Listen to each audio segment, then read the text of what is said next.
नागपुर महानगर पालिका चुनाव को लेकर भाजपा नेता राजीव पोद्दार ने मतदाताओं के निर्णय पर विशेष प्रेस कॉन्फ्रेंस आयोजित की। ये प्रेस वार्ता केवल चुनावी निर्णय और संगठन की रणनीति पर केंद्रित रही। राजीव पोद्दार ने कहा कि भाजपा जनता के विश्वास पर पूरी तरह खड़ी उतरेगी और चुनाव में जीत हासिल करने के बाद शहर के विकास, मूलभूत सुविधाओं के विस्तार तथा जनहित के विभिन्न कार्यों को प्राथमिकता दी जाएगी। सर्वांना नमस्कार। आज या ठिकाणी या पत्रकार परिषदेमध्ये उपस्थित आमचे रामटेक जिल्ह्याचे अध्यक्ष सन्मान्य आनंदरावजी राऊत, आमच्या काटोल जिल्ह्याचे अध्यक्ष सन्मान्य मनोहरराव कुंभारे, आमचे माजी जिल्हाध्यक्ष आदरणीय अरविंदजी गजबिये, आमचे महामंत्री सन्माननीय त्या ठिकाणी उपस्थित सन्माननीय आदर्शजी पटले, आशिषजी फुटाणे, अनिकेतजी अंतुरकर आणि उपस्थित सर्व सन्माननीय प्रिंट इलेक्ट्रॉनिक मीडियाचे पत्रकार भगिनी आणि बंधूंनो, आज नागपूर स्थानिक स्वराज्य संस्थेच्या निवडणुकीच्या निमित्तानं आपल्याशी वार्तालाप करण्यासाठी मी या ठिकाणी उपस्थित झालो आहे। या प्रेस कॉन्फरन्सची कुठलीही प्रेस नोट ती आपण तयार केलेली नाही आहे, तर केवळ निवडणुकीच्या निमित्तानं आपल्या सगळ्यांची भेट व्हावी, आपल्याशी काही चर्चा व्हावी, काही उलटसुलट चर्चा मीडियामध्ये सुरू आहे त्याचं निराकरण व्हावं यासाठी या वार्तालाप कार्यक्रमाचं आयोजन करण्यात आलेलं आहे। आपल्याला माहिती आहे की नागपूर स्थानिक स्वराज्य संस्था निवडणूक ही महायुतीसाठी, भारतीय जनता पार्टीसाठी अतिशय प्रतिष्ठेची निवडणूक आहे आणि या निवडणुकीमध्ये 836 मतदान करणार आहे। यामध्ये 29 नगरपालिका आणि नगरपंचायती आहेत आणि नागपूर महानगर आहे। जिल्हा परिषद पंचायत समितीच्या निवडणुका न झाल्यामुळे ते मतदार यावेळेस नाही आहेत, पण इलेक्शन कमिशननं असं ठरवलं की टोटल मतदारांपैकी 75% वर मतदार जर त्या ठिकाणी निर्माण झाले असतील तर निवडणूक घेता येते आणि म्हणून ही निवडणूक आता या ठिकाणी लागली आहे। आपल्याला माहिती आहे की ही निवडणूक आदरणीय पालकमंत्री चंद्रशेखरजी बावनकुळे यांनी लढवली होती। त्यानंतर त्यांनी कामठी विधानसभा लढवली आणि कामठी विधानसभा लढवल्यानंतर नोव्हेंबर 24 पासून ही जागा त्या ठिकाणी रिक्त होती, पण या रिक्त असलेल्या जागेची पोटनिवडणूक ती मतदारच नसल्यामुळे घेता येत नव्हती, कारण की जिल्हा परिषद सदस्य नव्हते, नगरपालिकेचे सदस्य नव्हते, महानगरपालिकेचे सदस्य नव्हते। आता त्या ठिकाणी आम्ही नगरपालिका, नगरपंचायत, महानगरपालिकामध्ये भारतीय जनता पार्टीनी, महायुतीनी अतिशय मोठं असं यश मिळवलेलं आहे आणि हे यश काही सहजासहजी त्या ठिकाणी प्राप्त झालेलं नाही आहे। आमचे दोन्ही जिल्हाध्यक्ष आहे, माजी जिल्हाध्यक्ष आहे, आमचे महामंत्री आहेत। एक जबरदस्त प्लॅनिंग संपूर्ण जिल्ह्यामध्ये आम्ही केलं। त्या ठिकाणी बूथ समित्या केल्या, प्रभाग समित्या केल्या, त्या नगरपालिका क्षेत्रामध्ये जे अपेक्षित नगरसेवक लढण्याची ज्यांची इच्छा होती त्यांच्याकडून अर्ज मागवले। एका अतिशय निष्पक्ष अशा एजन्सीकडून सर्वे करून घेतला। सर्वेच्या आधारावर तिकिटा देण्याचं काम आपण केलं आणि त्यानंतर त्या निवडणुकीसाठी, प्रत्येक निवडणुकीसाठी एक प्रमुख नेता देऊन अक्षरशः ती निवडणूक अंगावर घेण्याचं काम नागपूर जिल्हा भारतीय जनता पार्टीने केलं आणि त्या ठिकाणी पदयात्रा असतील, प्रचार साहित्य असेल, घरोघरी संपर्क असेल, बैठका असतील, जाहीर सभा असतील, कॉर्नर मीटिंग असतील, अशा सगळ्या प्रकारचे प्रयत्न करत त्या ठिकाणी या निवडणुका आम्ही लढवल्या आणि या सगळ्या नगरपालिका नगरपंचायतच्या निवडणुकीमध्ये अतिशय मोठं यश हे भारतीय जनता पार्टीला आणि महायुतीला मिळालं. 29 नगरपालिका नगरपंचायतीपैकी 27 नगरपालिका नगरपंचायती या ठिकाणी महायुतीच्या आहेत आणि त्यातल्या 2 शिवसेनेच्या आहेत की ज्या ठिकाणी शिवसेनेचे नगराध्यक्ष आहेत. उरलेल्या 25 ठिकाणी नागपूर जिल्ह्यामध्ये भारतीय जनता पार्टीचे नगरसेवक आहे आणि मोठ्या संख्येनं नगरसेवक हे आमचे त्या ठिकाणी निवडून आलेले आहेत.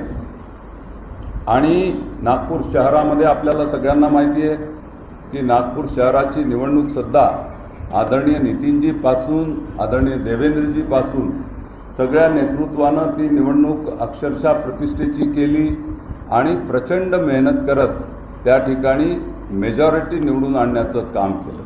आणि आज याचा परिणाम असा झाला आहे की एकंदर मतदार जे 836 आहेत त्या 836 पैकी भारतीय जनता पार्टीजवळच 504 मतदार आहेत आणि महायुतीजवळ 582 मतदार आहेत आणि त्यामुळे अतिशय भक्कम स्थितीमध्ये आम्ही आहोत. आमचा विजय हा त्या ठिकाणी सुनिश्चित झालेला आहे आणि दमदारपणे या निवडणुकीमध्ये आम्ही त्या ठिकाणी पुढे जातो आहे.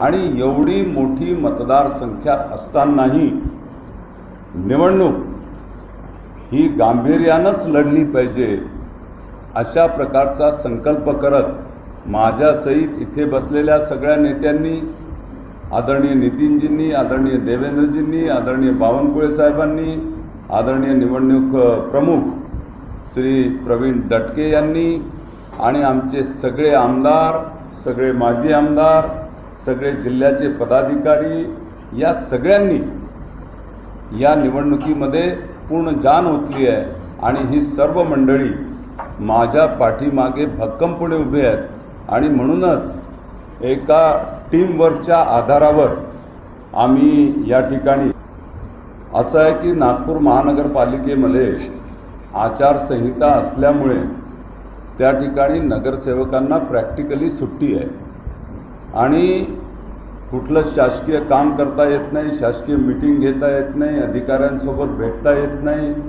कडक आचारसंहिता ही संपूर्ण महाराष्ट्रामध्ये तर आहेच पण नागपूर शहर नागपूर जिल्ह्यामध्ये आहे आणि अशा वेळेस या सुट्टी असल्यामुळे निश्चितपणे नागपूर महानगरपालिकेचे आमचे नगरसेवक हे फिरायला गेले आहेत पण ते स्वखर्चाने गेले आहेत आणि त्यानंतर रामभाऊ म्हाळगी प्रबोधिनीमध्ये उत्तनला मीरा भाईंदरला 3 महिन्यापूर्वी निवडणूक जाहीर होण्याच्या अगोदरच त्यांचा अभ्यास वर्ग हा ठरलेला आहे आणि तो अभ्यास वर्ग त्या ठिकाणी 15, 16, 17 या 3 तारखेला आहे. 17 तारखेला तो अभ्यास वर्ग पूर्ण करून ते या ठिकाणी परत येणार आहे. नाही, असं आहे की भारतीय जनता पार्टीचा अभ्यास वर्ग आहे आणि या अभ्यास वर्गामध्ये अनेक विषयांची चर्चा होते. जे निवडून आलेले नवीन नगरसेवक आहेत त्यातले काही नगरसेवक असे आहेत की ज्यांना भारतीय जनता पार्टीची पार्श्वभूमी माहीत नाही आहे. मग भारतीय जनता पार्टीचा जनसंघापासूनचा इतिहास, राष्ट्रीय स्वयंसेवक संघापासूनचा इतिहास, भारतीय जनता पार्टीची कार्यपद्धती, भारतीय जनता पार्टीचं बूथवरचं नेटवर्क, भारतीय जनता पार्टीचं एकंदर त्या ठिकाणी संघटनेबद्दल असलेल्या सगळ्या गोष्टी, भारतीय जनता पार्टीची विचारधारा, त्यांची वैचारिक बैठक आणि त्याच्यासोबतच अनेक विषय आहे की SIRचा विषय आहे, तो विषय त्या ठिकाणी चर्चेला येणार आहे.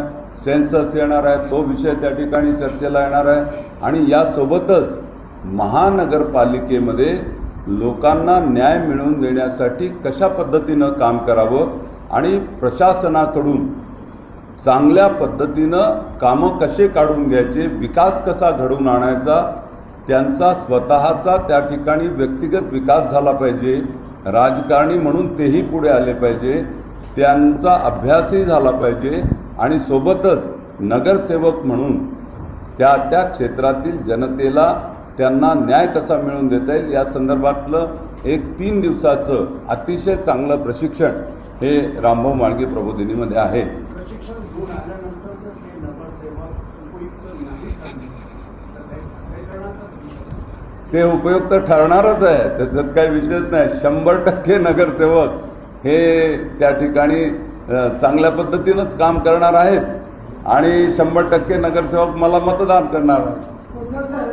खूप वर्षानंतर तुमचा विचार झाला याबद्दल कार्यकर्त्यामध्ये आनंद सुद्धा आहे, पण तुमची जी तुम्हाला जो वेळ मिळणार आहे निवडणूक जिंकल्यानंतर तो फक्त 1.5 वर्षांचा असणार आहे. त्या संदर्भात तुम्ही काय ठरवलं आहे, तुम्ही मतदारांना काय सांगता? असं आहे की पार्टीमध्ये मी गेल्या 35 वर्षापासून काम करतो आहे, पण हे काम करत असताना पक्षाने मला अनेक प्रकारच्या संधी दिल्या. मी तर बूथ लेवलच्या कार्यकर्त्यापासून तर तालुक्याचा अध्यक्ष, तर जिल्ह्याचा महामंत्री, तर दुसऱ्यांदा जिल्ह्याचा महामंत्री, 2दा जिल्हाध्यक्ष, प्रदेश कार्यकारिणी सदस्य, नागपूर जिल्ह्याचा प्रभारी, असे अनेक पक्षामध्ये पदं मी भूषवली. आणि सोबतच पक्षाने न्याय दिला नाही असं नाही. 2019मध्ये मला विधानसभा लढण्याची संधी दिली, त्या निवडणुकीमध्ये मला विजय संपादन करता आला नाही. आणि 2024मध्ये मी जर म्हटलं असतं की मला परत सावनेर विधानसभा लढायची आहे तर परत पक्षाने मला संधी दिली असती, कारण की 19 नंतर मी शांत बसलो नाही. हारल्यानंतरही मी पुन्हा ताकदीने त्या ठिकाणी मैदानात होतो आणि पूर्ण क्षमतेने काम करत होतो. पण मला टार्गेट होतं की या ठिकाणी आपल्याला रिस्क घ्यायची नाही, कुठल्याही परिस्थितीमध्ये आपल्याला काँग्रेसला हरवायचं आहे, भारतीय जनता पार्टीचा आमदार निवडून आणायचा आहे. आणि मग हे करायचं असेल तर परत 2-4-5 हजारानं कुठं काही गडबड झाली, महिला आहे म्हणून सिंपती मिळून गेली, जातीच्या आधारावर सिंपती मिळून गेली, असं काही गडबड झाली तर परत एकदा आपण अडचणीत येऊ. आणि म्हणून काँग्रेसला हरवायचं हे टार्गेट डोळ्यासमोर ठेवून 1 वर्षापूर्वीच मी डिक्लेअर करून टाकलं की मी विधानसभा लढणार नाही, पण जो लढेल त्याला निवडून आणण्यासाठी पूर्ण क्षमतेने काम करेल. आणि आपल्याला माहिती आहे की मी त्या ठिकाणी निवडणूक प्रमुख होतो, मनोहरराव कुंभारे त्या विधानसभा क्षेत्रामध्ये सक्रियपणे काम करत होते आणि आम्ही पूर्ण ताकदीने ती विधानसभा लढली आणि ऐतिहासिक विजय त्या ठिकाणी मिळवत केदारांचं जे साम्राज्य 25 वर्षापासून त्या विधानसभा क्षेत्रामध्ये होतं ते संपवण्याचं काम आम्ही केलं. आणि दुसरा प्रश्न तुमचा होता की 1.5 वर्षामध्ये काम करण्याची संधी मिळाली आहे, तर या संधीचं सोनं मी निश्चितपणे करणार आहे. आणि हे करत असताना माझा मतदारसंघ मोठा आहे, 12 विधानसभा 2 लोकसभा एवढा मोठा मतदारसंघ आहे. पण आपल्याला माहिती आहे की मी संघटनेचा माणूस आहे आणि त्यामुळे मला नागपूर जिल्हा, नागपूर शहरामध्ये भारतीय जनता पार्टीचा प्रत्येक कार्यकर्ता ओळखतो आणि त्यामुळे कार्यकर्त्याला न्याय देण्याचं काम, संघटना मजबूत करण्याचं काम, विकासाचे प्रश्न सोडवण्याचं काम आणि त्या ठिकाणी त्या नगरसेवकांना ही नगरपालिका नगरपंचायतच्या योजना ज्या रखडलेल्या असतील त्या शासन दरबारी जाऊन त्या ठिकाणी रखडलेल्या योजना पूर्ववत आणण्याचं काम, नवीन निधी त्या ठिकाणी खेचून आणण्याचं काम आणि त्या माध्यमातून विकासाचं राजकारण प्रस्थापित करण्याचं काम मी निश्चितपणे या 18 महिन्यामध्ये करेल.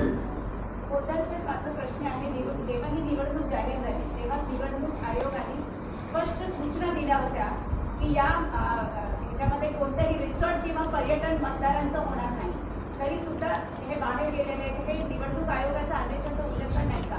आणि दुसरा काँग्रेस हा आरोप करतोय की आम्हाला घाबरले आणि म्हणून मतदार तुम्ही बाहेर गेले. असं आहे की आम्हाला घाबरण्याची आवश्यकता नाही आहे. कदाचित तुम्हाला माहीत नाही की हे जे मतदार आहेत या सगळ्या मतदारांशी माझा व्यक्तिगत संबंध आहे आणि सगळ्यात पहिले माझी उमेदवारी जाहीर झाल्यावर या सगळ्या मतदारांनाच आनंद झाला.